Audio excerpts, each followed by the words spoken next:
Imagine if Mount Everest were an active volcano? We all know how dangerous climbing Mount Everest can be. Historically, over 300 people died attempting to reach the summit. In 2019 alone, it claimed the lives of 11 people. Yet despite the risk, its sheer magnitude and beauty inspires around 800 climbers a year to flock to the mountain. But imagine if we stepped it up a notch and made Everest even more dangerous?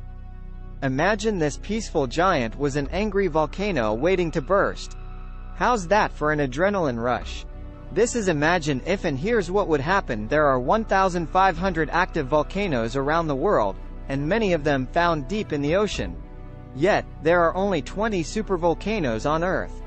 If Everest was one of them, and happened to be sitting on a giant pool of magma ready to explode, we'd be in serious trouble.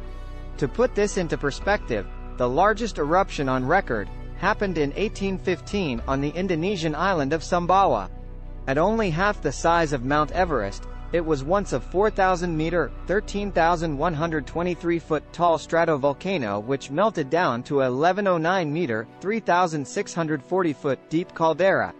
This classifies it as a supervolcano, as it initially erupted over 1,000 cubic meters, 240 cubic miles, of material around 43,000 years ago.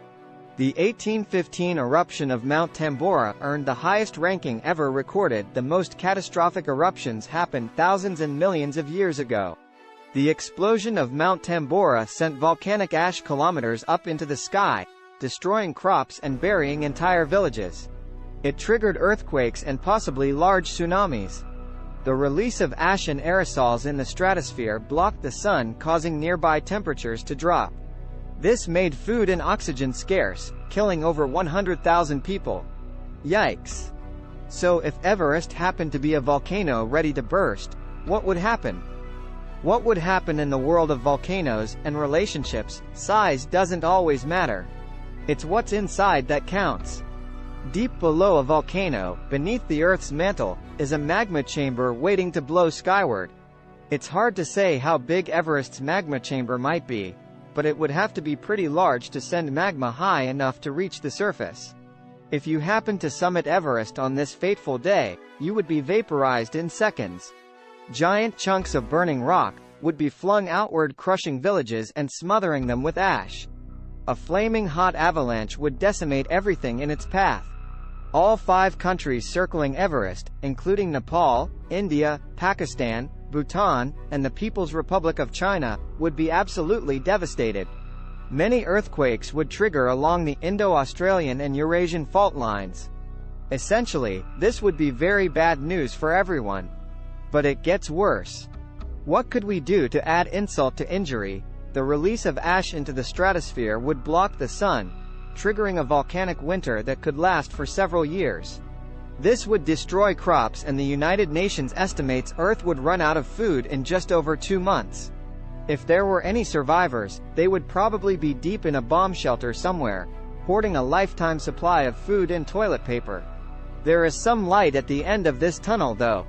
After about 100 years, all these gases would actually start to warm the climate again. But that's a long wait for a volcanic summer. If anybody actually survived this, climbing Everest would be a whole new experience, and probably a lot easier to accomplish as a much smaller and hollowed-out caldera. You could finally check that off your bucket list. But let's rewind. Imagine if we knew Everest was going to explode? What could we do? As it turns out, scientists at NASA have an almost $4 billion solution. It would involve drilling a series of wells around the perimeter of the volcano to send ice-cold water down to the magma chamber.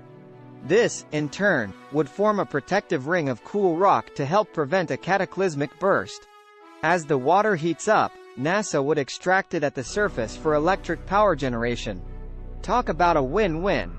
Mind you, if they happen to drill in a sensitive area, there's a chance they could actually trigger an eruption, which would be the biggest facepalm in the history of humanity.